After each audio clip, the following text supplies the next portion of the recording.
Welcome to bird media. నేను మీ పవన్ కృష్ణమూర్తి. ఆంధ్రప్రదేశ్ శాసనసభ సమావేశాల ముగింపు సందర్భంగా ఏపీ లెజిస్లేటివ్ అసెంబ్లీ సభ్యులు పాల్గొన్న సాంస్కృతిక కార్యక్రమాలు అసెంబ్లీ చరిత్రలో ఒక ప్రత్యేక దృశ్యంగా నిలిచాయి. సాధారణంగా సభలో వినిపించే వాడి వేడి రాజకీయ చర్చలు, కొట్లాటలు, వాకౌట్లు ఇవన్నీ మనం చూస్తూనే ఉంటాం. వాటి తర్వాత ప్రజాప్రతినిధులు అందరూ ఒకే వేదిక మీద కళాకారులుగా మారి వాళ్లలో ఉన్నటువంటి కళలను ఆవిష్కరించి ప్రేక్షకుల్ని అలరించడం అనేది అక్కడ వాతావరణాన్ని పూర్తిగా మార్చేసింది. ముఖ్యమంత్రి నారా చంద్రబాబు నాయుడు, ఉప ముఖ్యమంత్రి పవన్ కళ్యాణ్ సహా ఎమ్మెల్యేలు, మంత్రులు ఈ కార్యక్రమాలని ఆసక్తిగా వీక్షిస్తూ సభ్యులని అనుక్షణం ప్రోత్సహించారు. ఈ సాంస్కృతిక వేడుకల్లో ప్రధాన ఆకర్షణగా నిలిచింది ఆంధ్రప్రదేశ్ అసెంబ్లీ ఉపసభాపతి కె రఘురామకృష్ణరాజు గారు చేసిన నాటక ప్రదర్శన, ఏకపాత్రాభినయం. మహాభారతం నుండి భీమసేనుడి పాత్రలో ఏకపాత్రాభినయం చేస్తూ డైలాగు చెప్పడం ప్రేక్షకుల్ని మంత్రముగ్ధులను చేసింది. ఆయన డైలాగ్ డెలివరీ చూసి ముఖ్యమంత్రి చంద్రబాబు నాయుడు, పవన్ కళ్యాణ్ ఇద్దరు కూడా నిలబడి మరీ చప్పట్లు కొట్టారు. ఆయన నటన చూసి పలువురు నాయకులు అన్న ఎన్టీ రామారావు నట విశ్వరూపాన్ని మరోసారి గుర్తు చేశారు అంటూ అభినందించారు.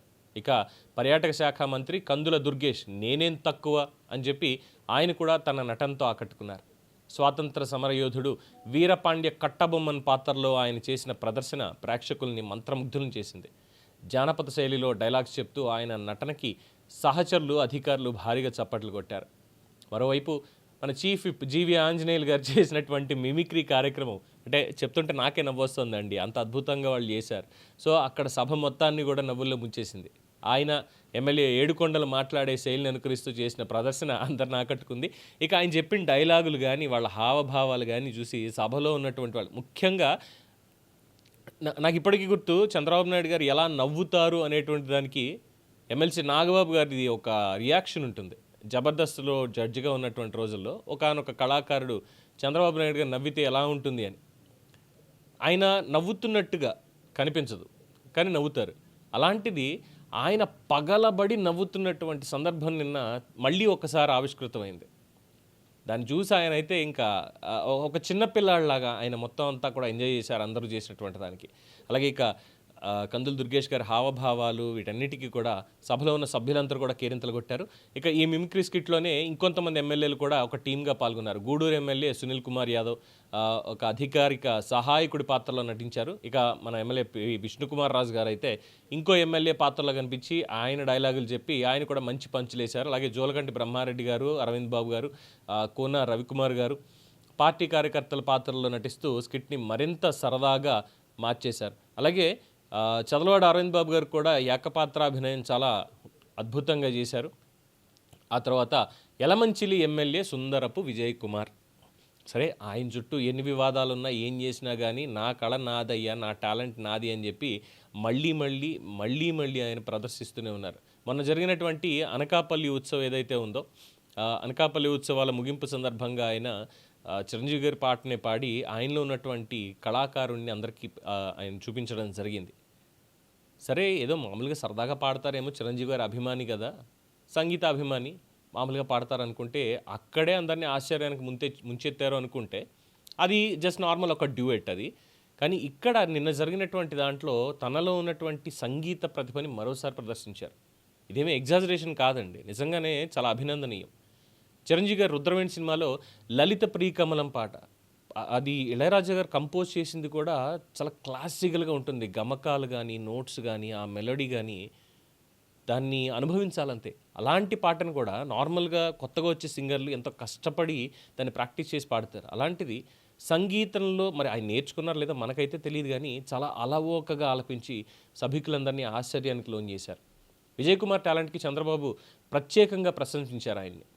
ఇక ఎమ్మెల్యేలు విజయ్ కుమార్, ఈశ్వరరావు గారు అందరూ కలిసి కామెడీ స్కిట్లో శాసనసభలో ఉన్నటువంటి వాళ్ళని ఏ విధంగా చూస్తారు ఏంటి అనే దాని మీద స్కిట్ చేస్తే అందరూ విపరీతంగా నవ్వుకున్నారు.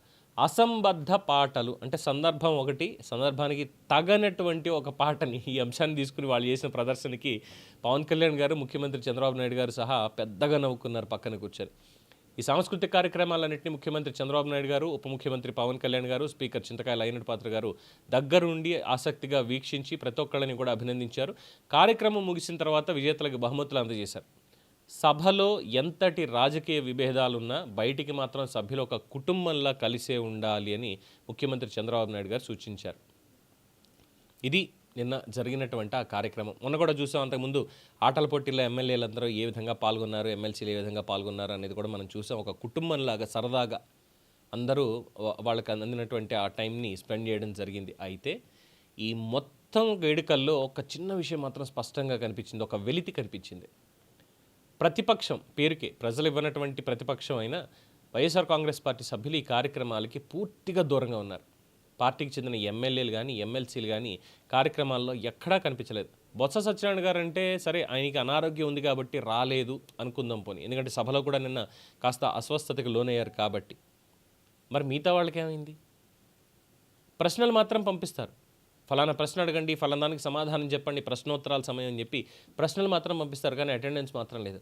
అట్లీస్ట్ ఇలాంటి వాటికన్నా వచ్చి అందరితో కలిసి 175 నియోజకవర్గాల్లో ఉన్నటువంటి మేమందరూ ఒక కుటుంబం, ఆంధ్రప్రదేశ్ రాష్ట్రానికి మేమందరూ సేవకులం అనేటువంటి ఒక్క చిన్న సందేశాన్ని ఇచ్చి ఉంటే వైఎస్ఆర్సీపీ మీద ఉన్నటువంటి వ్యతిరేకత పోయి ఉండేది. ఎందుకంటే రాజకీయాల్లో విభేదాలు అనేవి సహజం, కానీ సభ బయట కూడా పరస్పర సంబంధాలకు దూరంగా ఉండడం అనేది ప్రజాస్వామ్యం మీద ప్రశ్నలు లేవనెత్తుతుంది. ముఖ్యంగా ప్రతిపక్ష నాయకుడు వైఎస్ జగన్మోహన్ రెడ్డి గారి నేతృత్వంలో పార్టీ సభ్యులు ఇలాంటి కార్యక్రమాల్లో పాల్గొనకపోవడం రాజకీయాల్లో పెరుగుతున్న దూరాన్ని చాలా స్పష్టంగా చూపిస్తుందని రాజకీయ వర్గాలు కావచ్చు, ప్రజలు కావచ్చు వ్యాఖ్యానిస్తున్నారు. మొత్తానికి అసెంబ్లీ సమావేశాల ముగింపు సందర్భంగా జరిగిన ఈ సాంస్కృతిక కార్యక్రమాలు రాజకీయాల్లో ఒక అరుదైన మానవీయ కోణాన్ని చూపించాయి.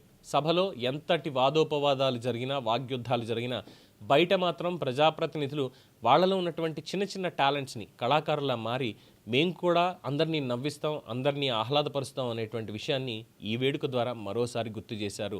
ప్రతి ఒక్కరికి ఆంధ్రప్రదేశ్ ప్రజల తరఫున మనస్ఫూర్తిగా ధన్యవాదాలు. మీ టాలెంట్ని ఇలాగే వాడుకోండి సార్, భవిష్యత్తులో సూపర్ స్టార్స్ అయిపోతారు. ఎమ్మెల్యేల కంటే కూడా ఒకవేళ రాజకీయాలు వద్దు అని బయటికి వెళ్ళిపోయినా హ్యాపీగా కళాకారులుగా మీకంటూ ఒక మంచి గుర్తింపు వస్తుంది అనేది మాత్రం ప్రజల నుంచి వస్తున్నటువంటి ఒక అభినందన. దీని మీద మీ అభిప్రాయం తెలియచేయండి. చూస్తూనే ఉండండి ది బర్డ్ మీడియా.